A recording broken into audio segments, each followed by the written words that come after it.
The Dark Souls series, including Demon Souls and Bloodborne, were open worlds before the term referred to the structure of games like Grand Theft Auto and Assassin's Creed. Far-off castles and swamps caught your eye, you puzzled out a linear path towards them, fell down a hole, and went looking for a new destination. They didn't need maps or icons because their worlds were dense with clues and lures leading to new paths and back to old locations. It worked, but spreading the mysteries and challenges of Dark Souls across an open world in the conventional sense, castles to infiltrate from many angles, swamps to ride through on horse, and beasts to chase you down, is the kind of thing you dream about.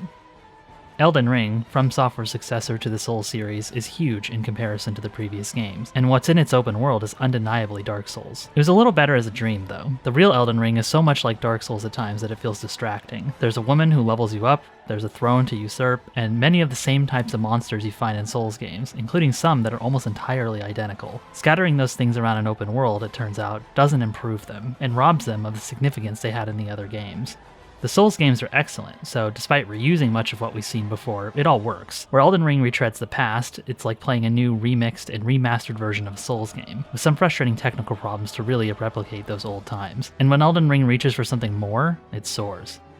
Elden Ring's first few hours might remind you of gentler times in a game like Breath of the Wild, but no, From Software has not abandoned its traditional brutality. Because of the open world, there are opportunities to circumvent some of the third-person hack-and-slash fights that would eviscerate you in another Souls game, but it's still difficult. For me, one of the most difficult From Software games.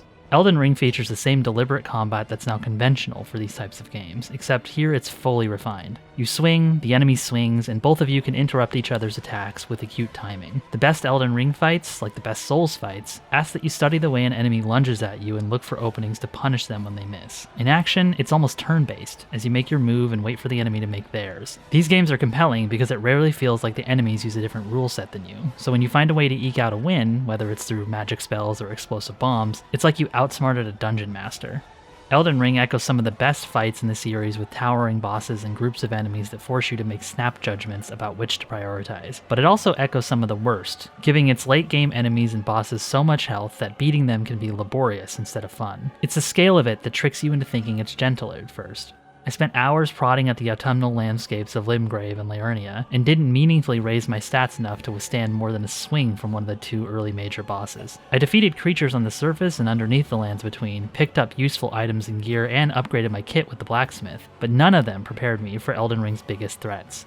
There are weapons and shields that confer unique powers, such as a shield that deflects magic back at enemies, or a sword that sends out a blade projectile after a short charge up. They're all fun to play with while fighting weaker enemies out in the open world, but when it comes time to fight inside one of the game's legacy dungeons, which are essentially Dark Souls levels set in castles and swamps, they don't have to make a clear difference. This glacial progression makes some bosses, whether within one of Elden Ring's tough legacy dungeons or out in the world, seem insurmountable without another player splitting the attention of the boss so that, for at least a moment, you can squeeze a hit in. Elden Ring remained hostile for the 60 hours I've put into it, making the trek through it occasionally frustrating and directionless. One pocket of land might house undead soldiers who fall to pieces with a poof of magic, while another one might contain ruthless giants who can shrug off an axe cleaved into their side. I spent much of Elden Ring unsure of how strong my character was and where I could go. It makes sense from my character's perspective, she's intruding on the land that exiled her, but for me, inscrutable encounters with high health enemies felt like hitting an MMO level gate, except that because it's a Souls game, I couldn't tell whether I was expected to spend hours mastering these fights or leave them until later. That's one of the reasons Dark Souls worked better with carefully crafted boundaries.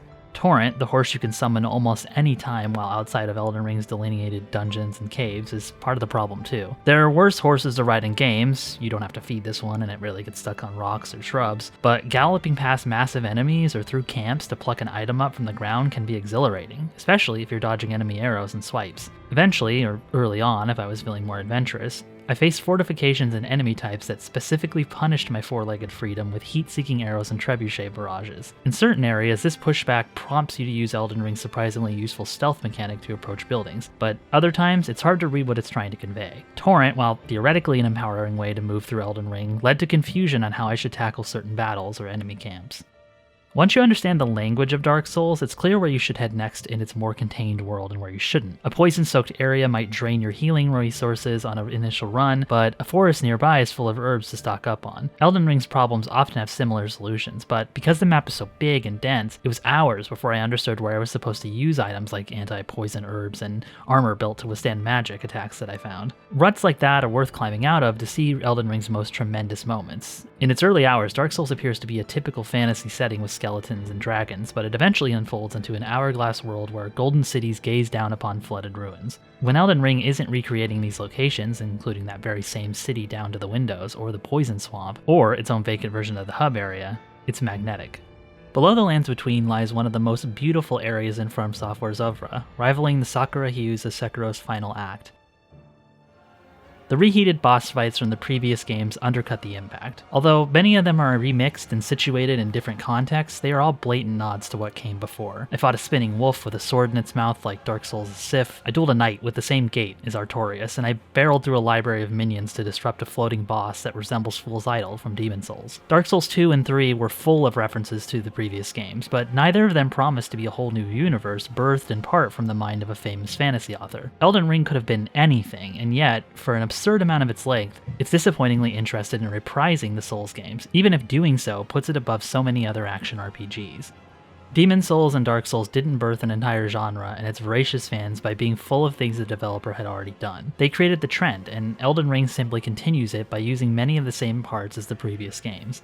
Its open world is bold, but Sekiro's new enemy types, emphasis on one-on-one combat, and parrying diverge from the Souls trilogy. While Sekiro didn't end up being one of my favorite of From Software's games, I deeply respect it for the ways it asks for a very different approach. Instead, Elden Ring carries forward a lot of the things you'd expect, including rough performance on PC. Over time, it tends to intermittently stutter and slow down for brief moments, especially as you're out in the open world. I never died to a hiccup in performance, but it made me pause and restart the game fairly often to fix the issue. Bandai Namco claims the day one patch will fix this. There's a 60 FPS lock, high RAM requirement, and limited graphics settings. You won't find DLSS or granular options for anti-aliasing. I hoped for better options and better performance from a developer that's released several games on PC at this point.